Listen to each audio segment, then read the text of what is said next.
Catherine Ponder. Abra sua mente para a prosperidade. Parte 1. Declarei guerra à pobreza quando eu ainda estava no 1º grau. Morávamos numa região do sul assolada pela pobreza e a maioria das crianças da minha escola não tinha uma alimentação adequada nem roupas suficientes. Quando minha mãe me dava dinheiro para o lanche, eu simplesmente o dava às outras crianças. Ao tomar conhecimento do que eu estava fazendo, ela começou a preparar meus lanches. Isso me deixava muito feliz. Significava que eu podia intensificar minha guerra contra a pobreza, dividindo os sanduíches em pedaços e entregando-os aos meus colegas. Mamãe jamais foi capaz de impedir que eu distribuísse meus lanches. Mas quando comecei a distribuir minhas roupas, ela opôs-se decididamente. Finalmente ela disse: não dispomos de recursos para vestir toda a vizinhança, embora quase tenhamos feito isso neste inverno. Graças a você. Vou comprar mais um casaco para você e é melhor não dá-lo a ninguém. Num dia frio de inverno, cheguei em casa de volta da escola, usando obedientemente o casaco, porém descalça. Havia simplesmente dado de presente meus sapatos e minhas meias. Não foi senão anos mais tarde que aprendi como manter a guerra contra a pobreza, de tal maneira que não fosse obrigada a dar meus lanches, sapatos e meias. Um economista de Wall Street deu-me recentemente sua receita para o fim da pobreza. O que é necessário não é tanto uma guerra contra a pobreza, mas uma compreensão das forças que geram a prosperidade. Porque você precisa abrir a sua mente para a prosperidade. As forças que geram a prosperidade são mentais e espirituais. Para uma guerra mental e espiritual contra a pobreza, a primeira coisa que você precisa fazer é abrir a mente para a prosperidade. Cheguei a essa grande verdade quase acidentalmente. Eu exercia o cargo de pastora em Birmingham, Alabama, quando a pior recessão desde a Segunda Guerra assolou o país. Birmingham é uma cidade industrial. Essa recessão afetou economicamente o país de tal forma que milhares de pessoas ficaram desempregadas.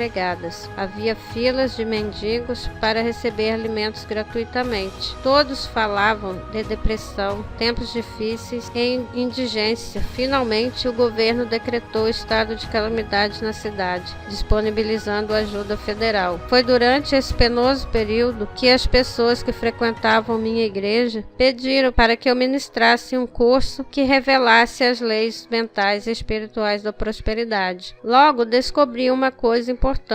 Embora as pessoas que frequentavam esse curso necessitassem desesperadamente prosperar, a maioria delas tinha a ultrapassada e errônea ideia de que ser rico é pecado. Elas sentiam-se culpados até mesmo por comparecer a um curso sobre prosperidade. A partir de então, descobri que não existe nada de incomum nessa atitude. A maioria das pessoas com problemas financeiros tem um bloqueio psicológico a respeito da prosperidade. Elas aprenderam no passado que a pobreza é uma virtude cristã e que ser rico é de algum modo uma coisa perniciosa. Foi ensinado a elas que quem quer que seja próspero é provavelmente desonesto e, portanto, não merece confiança. De qualquer modo, é um pecador.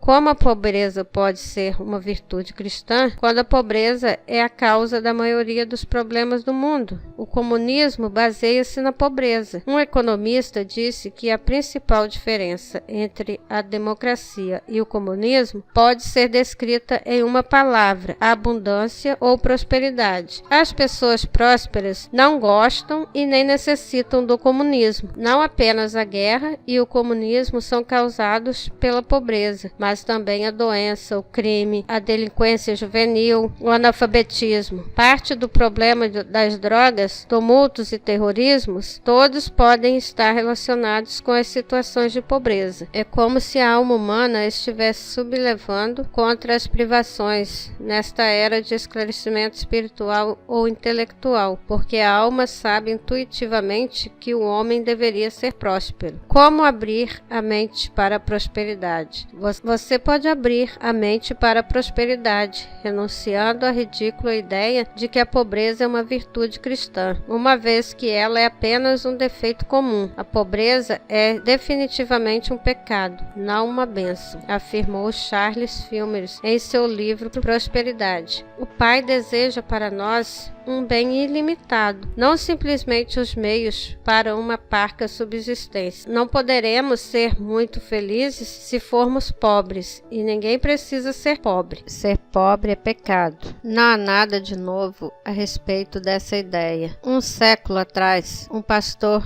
batista chamado Dr. Roosevelt Conwell ficou famoso por causa de uma palestra intitulada Acres de Diamantes, que ele fez em todos os Estados Unidos. O Dr. Roosevelt ganhou cerca de 8 a 12 milhões de dólares enquanto viajava por todo o país, durante um período de 50 anos, fazendo essa palestra, cujas origens ele descobriu na Temple University da Filadélfia. Ao examinar cuidadosamente sua famosa palestra a respeito da prosperidade, você descobre que ele estava tentando acabar com o sentimento de culpa do ouvinte por se tornar próspero. Digo que você deveria ser rico e não tem motivos para ser pobre. Viver e não ser rico é um infortúnio, e é duplo infortúnio porque você poderia tanto ser rico como ser pobre. Você pode abrir a mente para a prosperidade quando compreender que, do estudo e da aplicação das leis mentais e espirituais da prosperidade, você não está tentando fazer com que Deus lhe dê alguma coisa, como assegura a Bíblia. Tudo pertence a vocês. 1 Coríntios 3:21. No princípio, Deus criou um fecundo universo e depois criou o homem com inteligência e o colocou neste mundo de abundância, outorgando-lhe o domínio sobre ele. Gênesis 1. Você está apenas tentando abrir a mente para receber a herança de abundância que lhe foi legada desde o princípio. Você pode começar a abrir a mente para essa abundância afirmando muitas vezes: eu sou o filho rico de um pai amoroso, por isso não tenho receio de prosperar.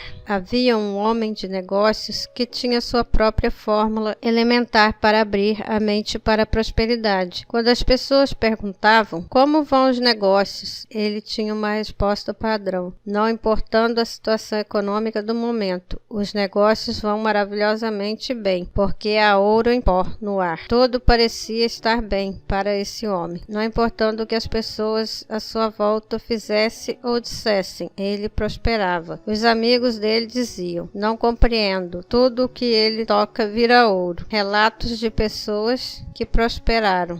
Naquele meu primeiro curso sobre a prosperidade, em 1958, e pelos resultados dos cursos que desde então ministrei, tenho observado que tão logo as pessoas compreenderam que ser próspero é um privilégio em vez de uma falha espiritual. É como se as janelas do céu se abrissem para elas. Relatos recentes de pessoas que abriram a mente para a prosperidade incluem os seguintes: uma comerciante duplicou seus ganhos financeiros e então realizou um casamento bem-sucedido com um homem rico, depois de ter permanecido viúva por 10 anos. Uma dona de casa adotou essa maravilhosa maneira de ver as coisas e dentro de pouco tempo foi informada de que o marido havia acabado de herdar uma grande parte da empresa para a qual trabalhava. Outra dona de casa viu o marido progredir, recebendo uma promoção após a outra em seu emprego numa firma de engenharia. Eles receberam uma herança em dinheiro, compraram uma nova casa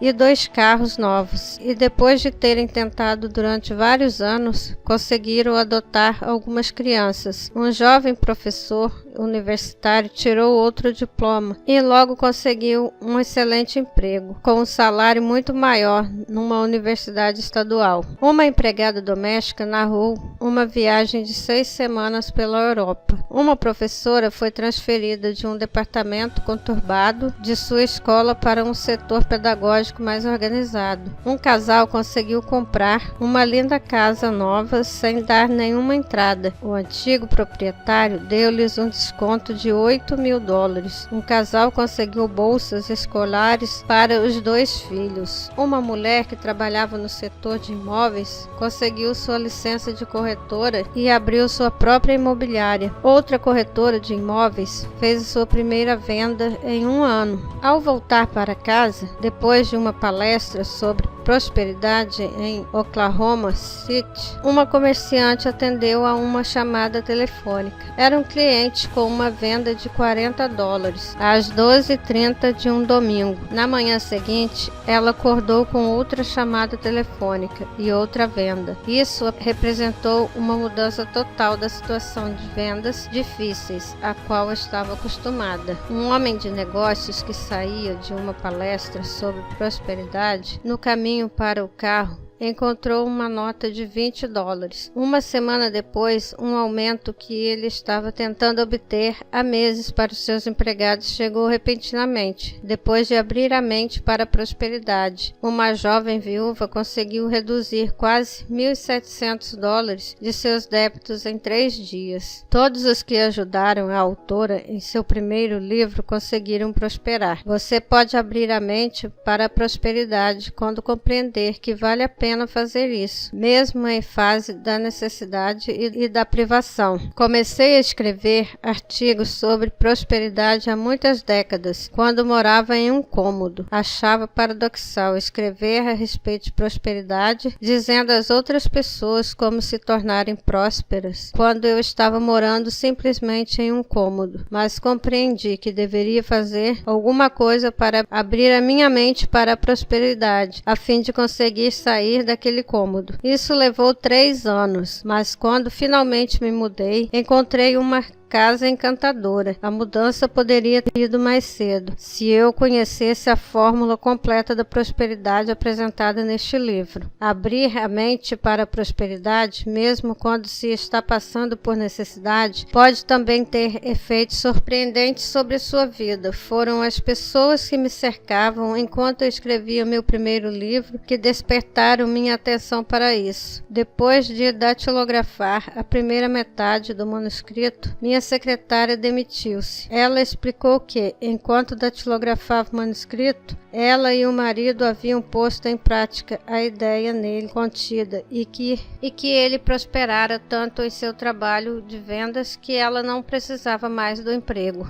Uma segunda secretária foi então contratada para datilografar a segunda metade do livro. Antes de completá-lo, ela também demitiu-se. Explicou que o marido havia sido despedido do trabalho quando ela assumira o cargo, mas que agora ele havia conseguido o melhor emprego de sua vida como engenheiro, o que o obrigara a se mudar para outro estado. Ela achara que as ideias contidas no livro haviam mudado sua sorte. Por fim, minha empregada doméstica demitiu-se. Ela não tinha visto o manuscrito, mas eu havia lhe explicado as leis da prosperidade enquanto escrevia a respeito delas, capítulo por capítulo. Quando abriu a mente para a prosperidade, ela decidiu fazer uma coisa que há muito desejava, mas até então não tivera coragem de fazer: trabalhar como costureira. Ela disse-me: estou me demitindo do emprego de empregada doméstica. Você não gostaria de me contratar como sua costureira? Desde então ela vem prosperando nesse campo de trabalho. Fiquei surpresa por perder 2 secretárias e uma empregada doméstica enquanto escrevi um livro, simplesmente porque elas se aventuraram a abrir a mente. Há mais ainda. No dia em que este livro foi entregue ao editor em Nova York, ele estava sentado à sua mesa de trabalho lendo-o atentamente, quando um outro editor entrou em seu escritório e entregou-lhe uma determinada quantia. Ele ficou surpreso ao ouvir o que o editor lhe disse: há algum tempo você me emprestou dinheiro para almoçar. Até há poucos momentos eu havia esquecido disso.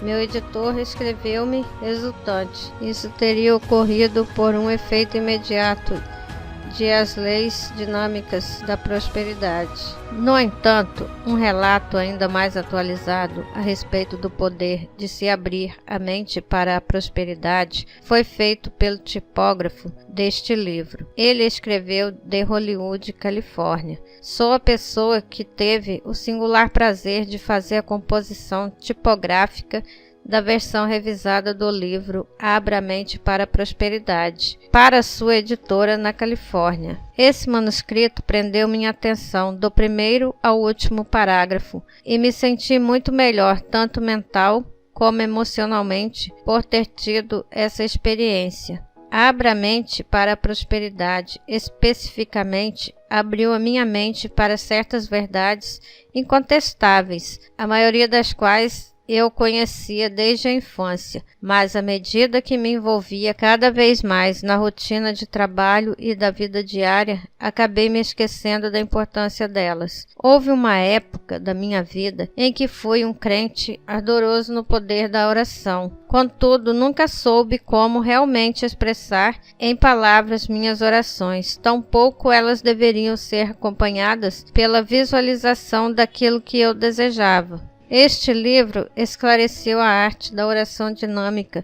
de uma maneira muito concisa e sucinta. Eu já havia orado pedindo orientações para a minha vida, mas jamais sonhei que pudesse obtê-la dessa maneira, por meio da composição tipográfica do livro Abra a Mente para a Prosperidade. Eu e a autora achamos que você, leitor, deveria também tomar conhecimento disso. A verdadeira definição de prosperidade. Você poderá abrir a mente para a prosperidade quando compreender a verdadeira definição da palavra. Você é próspero na medida em que tem paz, saúde e abundância na vida.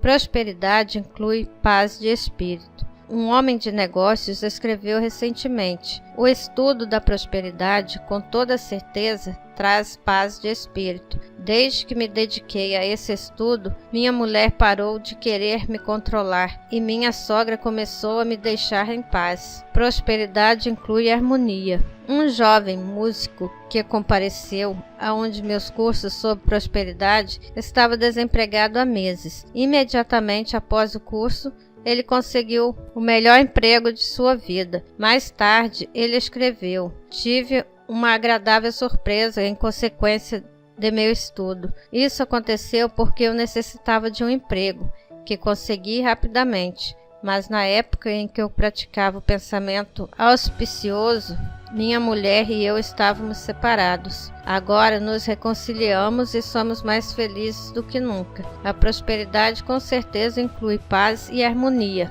Prosperidade inclui saúde. Uma dona de casa foi levada pelo marido a uma palestra sobre prosperidade. A mulher vinha sofrendo há 12 anos de uma doença crônica que os medicamentos podiam aliviar temporariamente, mas não conseguiam curá-la. Quando os medicamentos eram suspensos, a dor voltava. Naquela noite, de volta para casa, depois da palestra, ela observou que pela primeira vez em 12 anos não sentia dor quando não usava medicamentos. Isso aconteceu há 8 anos. A dor nunca mais voltou. Esse casal também prosperou financeiramente, mas sua principal demonstração de prosperidade foi uma cura física. Prosperidade inclui boas condições financeiras. As pessoas às vezes podem pensar: uma vez que a prosperidade inclui paz e saúde, ela significa mais do que apenas dinheiro. É verdade, mas o que há de errado com a prosperidade como dinheiro?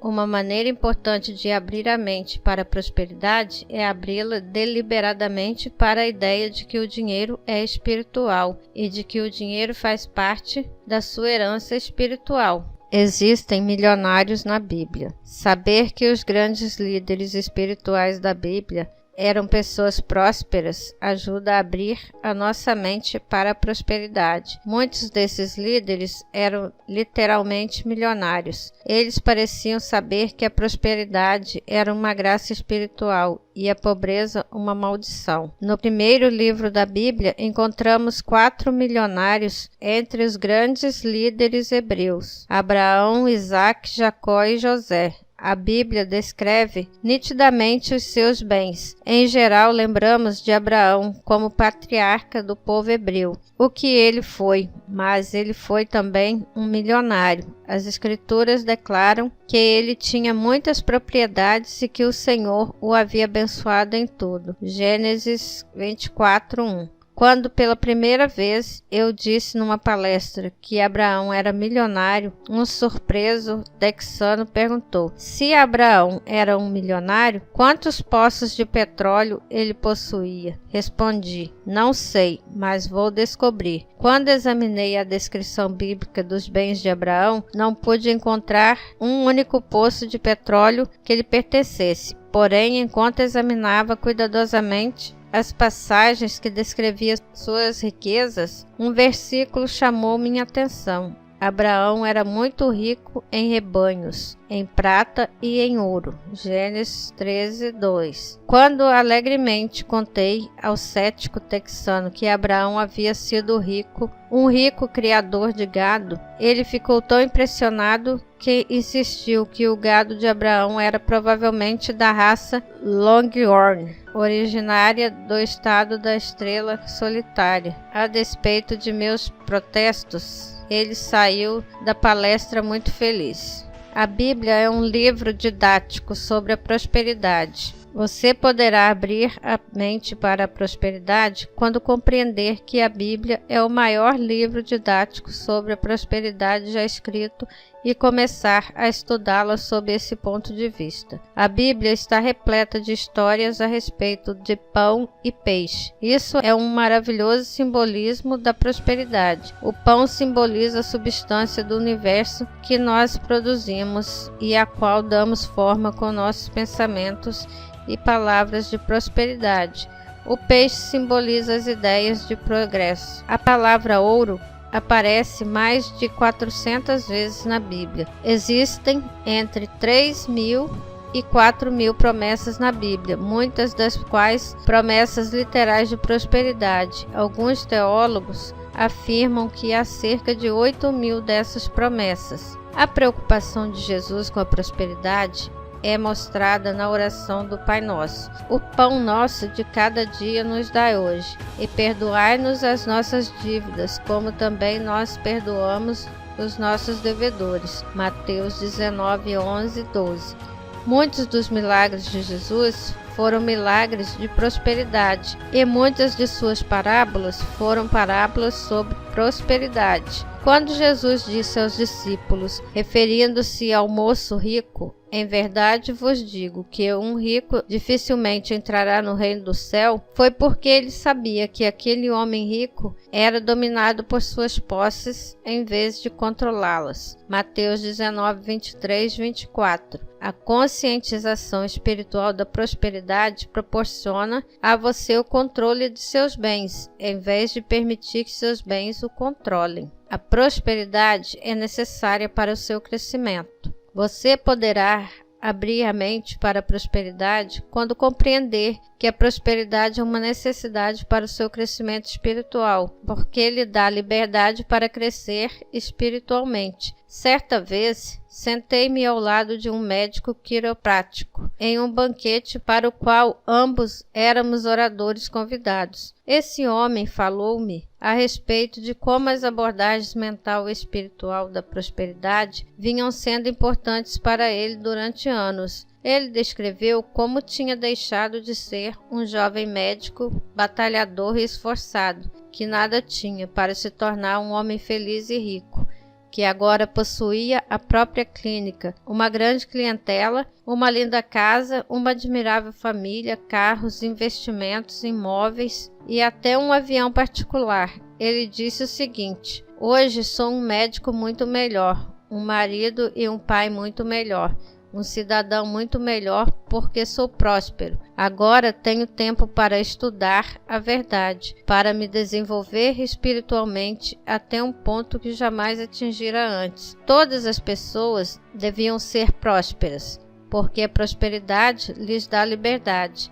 A prosperidade é uma necessidade para o crescimento espiritual. A verdadeira prosperidade tem uma base espiritual. Você poderá abrir a mente para a prosperidade ao seguir o conselho de Moisés aos Hebreus há milhares de anos. Lembra-te de Yahvé, teu Deus, pois ele é quem te concede força para enriquecer. Deuteronômio 8:18. Este é o eterno segredo da prosperidade. Deus é a fonte de suas riquezas. Enquanto você estiver em contato com a fonte, você será próspero. E quando você se afasta de Deus como a fonte e está na dependência das pessoas e das circunstâncias para sua prosperidade, que surgem seus problemas financeiros. As pessoas e as circunstâncias são canais para suas riquezas. Com certeza, mas Deus é a fonte. Sabendo disso, você não temerá se o canal mudar, mas confiará em Deus como a fonte para obter orientação e riquezas, não dependendo das pessoas e das circunstâncias para prosperar. Deus é a fonte da minha prosperidade e agora mostra seus canais de riqueza para mim.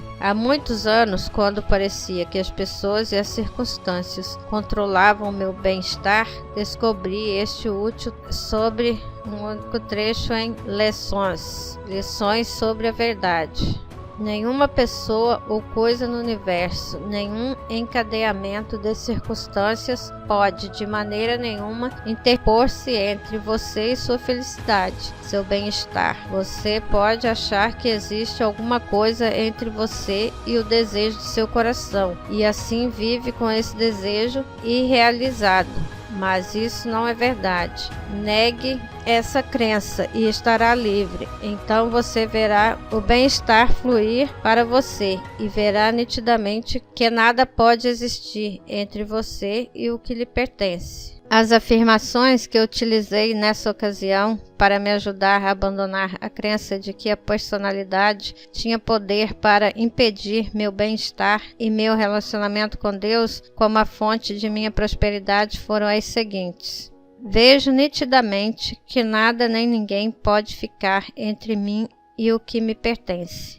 Elimino da minha mente e da mente de todas as outras pessoas qualquer ideia de que o que me pertence pode ser tirado de mim. Aquilo que se destina ao meu bem maior se avizinha de mim, e em minha nítida percepção da verdade, eu o recebo com alegria. Nada pode se opor ao meu bem maior. Ninguém pode se opor ao meu bem maior. Agora posso realizar grandes coisas com facilidade. Recusando-me a criticar a prosperidade dos outros, volto-me para Deus. Peço a orientação dele e sou próspero. O amor não faz de mim alguém invejoso. A verdadeira prosperidade me deu a liberdade.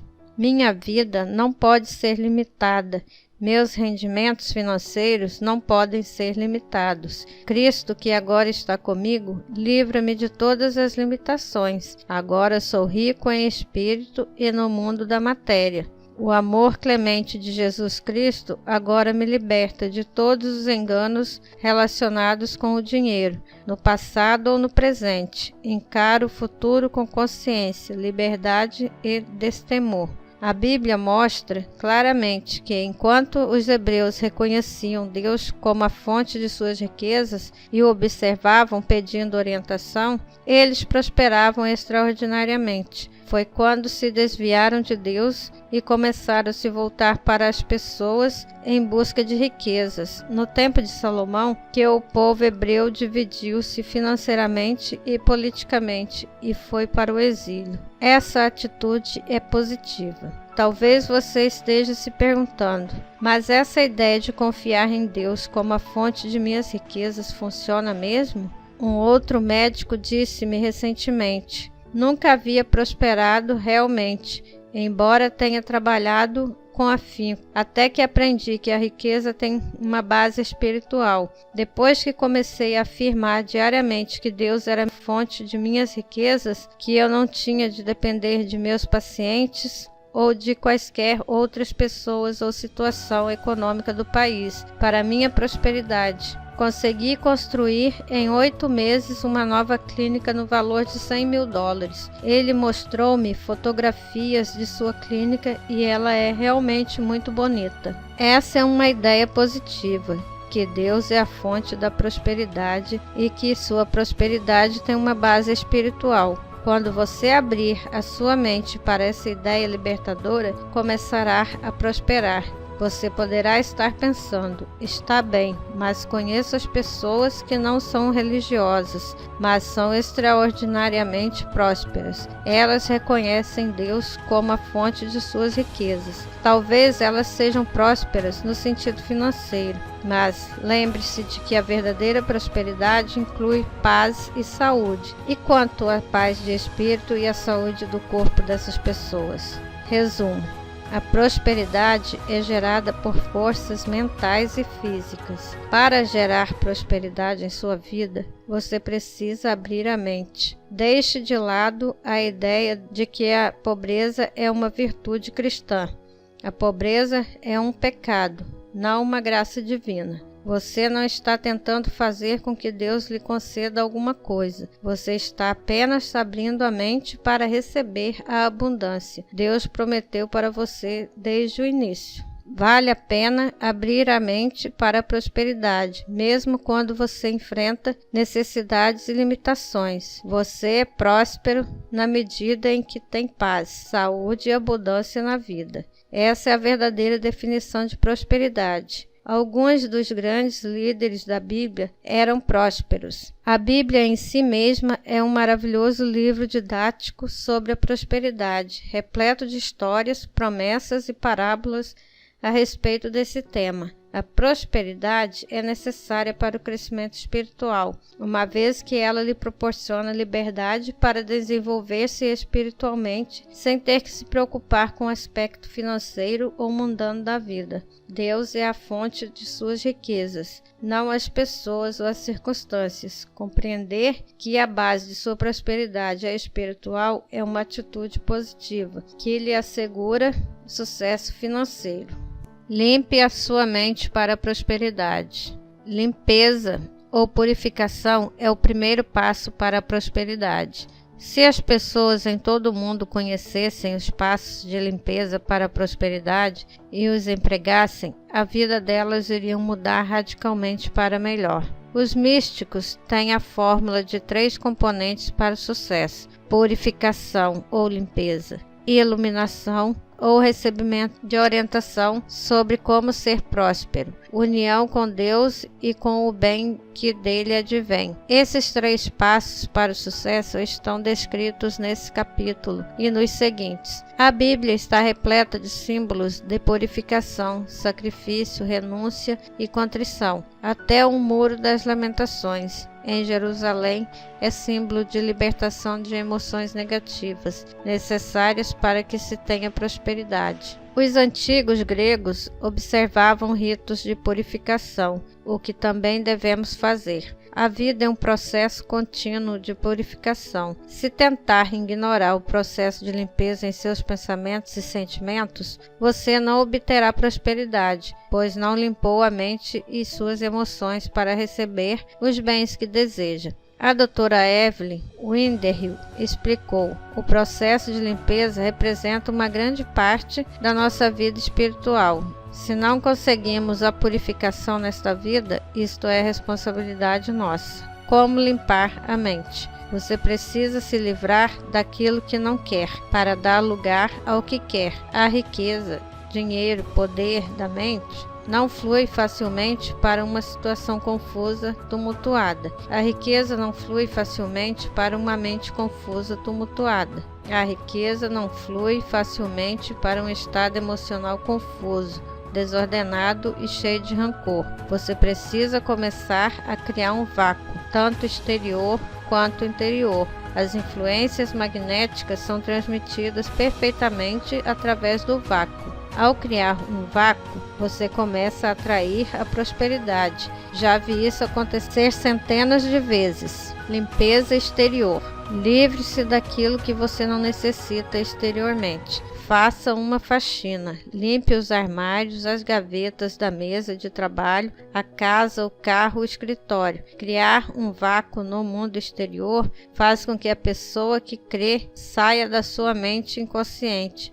Certa noite, uma mulher em Chicago ouviu falar da lei do vácuo em uma palestra e resolveu não ir para o trabalho e ficar em casa no dia seguinte e limpar os armários e as gavetas. Nada aconteceu enquanto ela limpava os armários. mas quando estava limpando as gavetas, encontrou $30 que havia guardado e esquecido. Outra mulher formou um vácuo limpando suas bolsas. Numa delas, encontrou $40 que havia esquecido. Uma dona de casa criou um vácuo ao se desfazer de velhos lençóis que não combinavam com o que estavam em seu armário de roupa de cama e mesa. No dia seguinte, ela recebeu de presente vários novos conjuntos de lençóis e fronhas, mas nada acontecera até que ela tivesse criado um vácuo para recebê-los. Uma afirmação maravilhosa para você utilizar a fim de criar um vácuo é: agora eu me liberto das coisas,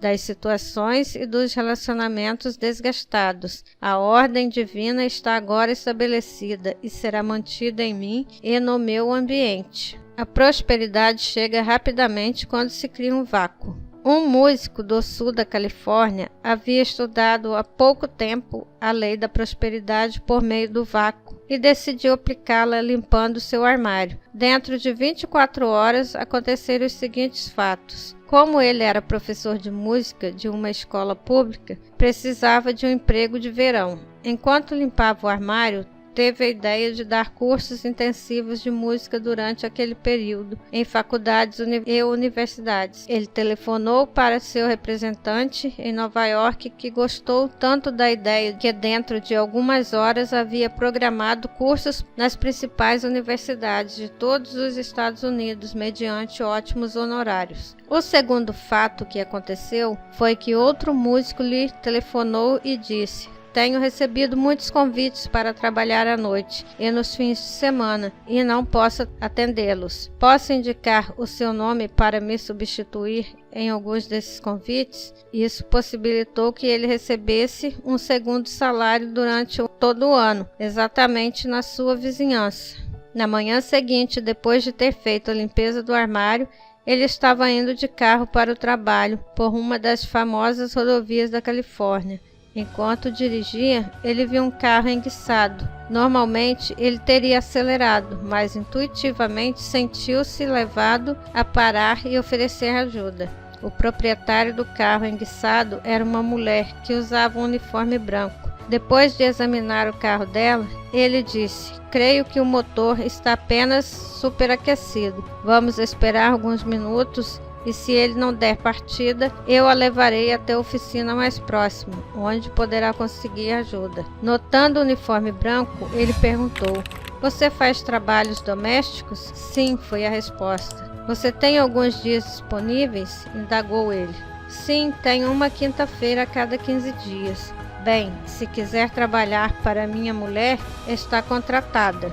O professor explicou que há meses vinha tentando encontrar alguém para ajudá-los. Depois ele exclamou com excitações: se tudo isso aconteceu apenas com a limpeza do armário, mal posso esperar para ver o que acontecerá quando eu limpar a garagem.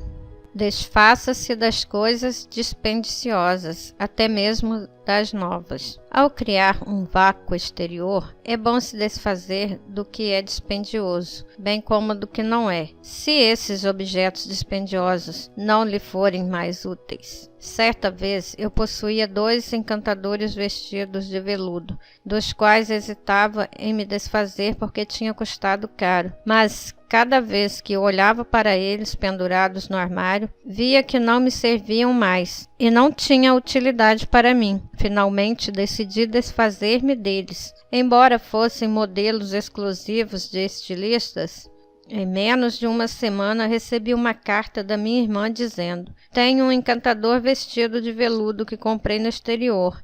Ele é, sem dúvida, o vestido mais caro que já tive, mas não o uso. Estou enviando-o pelo correio, na expectativa de que você possa usá-lo nas palestras que faz. Com certeza, ele chegou exatamente na hora para me acompanhar na viagem seguinte, e sua cor até combinou com o auditório no qual eu falei. Além disso, ele havia custado mais do que os 2 vestidos dos quais eu havia desfeito. Essa experiência me ensinou que, ao se desfazer das coisas dispendiosas, a pessoa abre caminho para algo mais bonito sem pagar nada por isso. Uma vez, o Dr. Ernest Wilson deu-me a seguinte explicação: Não precisamos nos livrar apenas do que consideramos mal, também precisamos nos livrar de formas do bem. O bem raramente é estático, ele é progressivo, evolui, muda. Temos de deixar que ele seja assim. Temos de nos livrar de formas costumeiras do bem, quando isso é necessário para o nosso progresso ou para o de outra pessoa. Não podemos ter receio de que a lei que trouxe esse bem não trará outro para substituí-lo. Precisamos estar prontos para deixar que os anjos se vão, para que os arcanjos possam entrar na nossa vida. Desapegue-se do bem, mantenha-o moderadamente, liberte-o de bom grado. Às vezes é de algo novo que precisamos nos livrar.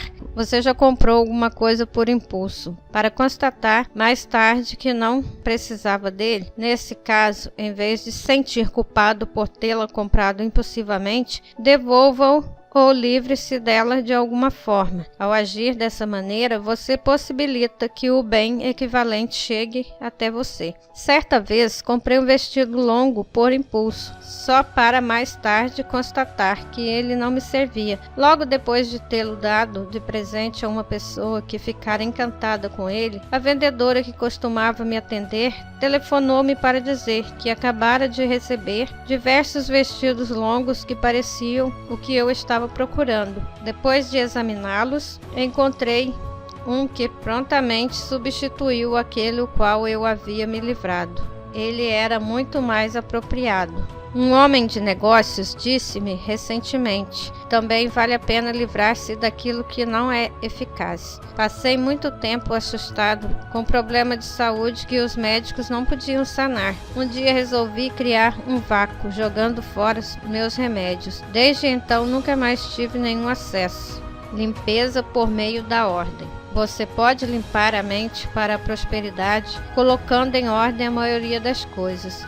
Enquanto fizer isso, afirme a ordem divina. Deus não viola a sucessão ordenada de eventos. Pelo contrário, ele parece impedir que o acontecimento seguinte se suceda até que antes a ordem seja estabelecida na atual situação, no atual estado de espírito. O carro de um universitário bateu no carro de um dos seus professores. A companhia de seguros do jovem não atendeu devidamente ao pedido de indenização. A pendência arrastou-se por 2 meses, até que o professor admitiu que não havia afirmado a ordem divina. Quando conseguiu acalmar-se e fazer a afirmação, foi chamado para outra entrevista com o avaliador de seguros. Dessa vez, os papéis estavam prontos para que ele os assinasse e um cheque estava à sua disposição. Emerson referiu-se a uma ordem sublime, em vez de uma ordem divina. Ele escreveu a respeito do homem que se coloca, jubilante na ordem sublime. Uma boa afirmação para esse fim é: encontro-me na ordem divina. Encontro-me agora na ordem sublime. Quando as coisas parecem conflitantes e fora de ordem, não se precipite desvairadamente, tentando corrigi-las de uma maneira exterior ou tentando mudar outras pessoas e torná-las mais compatíveis. Em vez disso, lembre-se de que a falta de ordem está, antes de tudo, dentro de você.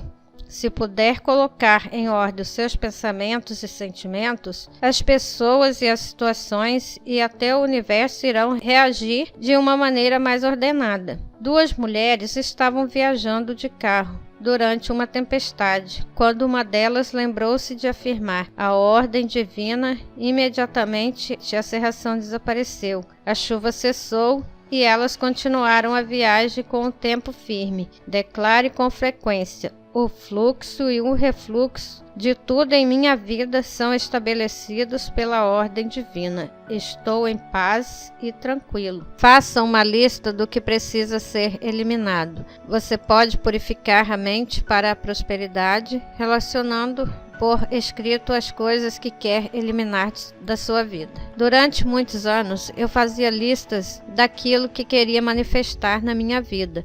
mas um irritante problema não desaparecia e eu não entendia por quê. Finalmente li um livrinho que sugeria que primeiro deveríamos anotar o que desejávamos eliminar da vida e depois fazer uma lista do que desejávamos manifestar. Assim dizia o livro, era o método para modificar a nossa vida. Experimentei essa sugestão e ela funcionou, depois de ter batalhado contra ele durante anos, quando aventurei-me a escrever o que desejava, que o problema fosse resolvido.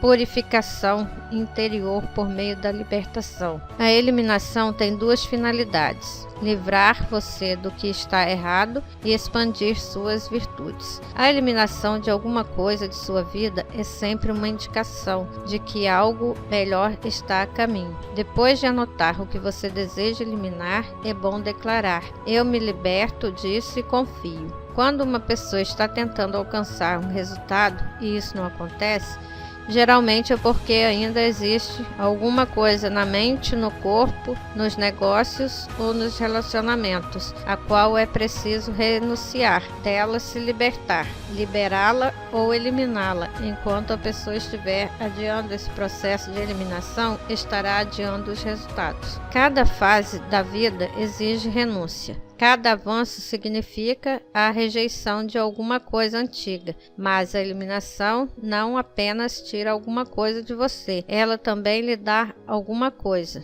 Um empresário de Detroit disse com ceticismo: como a minha mente subconsciente sabe o que eliminar? Ela pode eliminar a coisa errada. A mente subconsciente não sabe, mas o superconsciente ou a mente de Cristo, sem dúvida, sabe o que eliminar e trabalhará por meio das atividades conscientes e subconscientes para eliminar corretamente do seu mundo o que for preciso. Quando você invocar a consciência de Cristo para fazê-lo, você pode fazer isso utilizando afirmações que declarem que a mente de Cristo, que tudo conhece, está realizando a eliminação. O Cristo que existe em mim é o meu poder de liberação. O Cristo que existe em mim é o meu poder de libertação. O Cristo que existe em mim liberta-me agora de todo ressentimento ou apego a pessoas, lugares ou coisas do passado ou do presente. Neste momento, liberto-me de todas as coisas e de todas as pessoas do passado e do presente, que não fazem mais parte do meu plano divino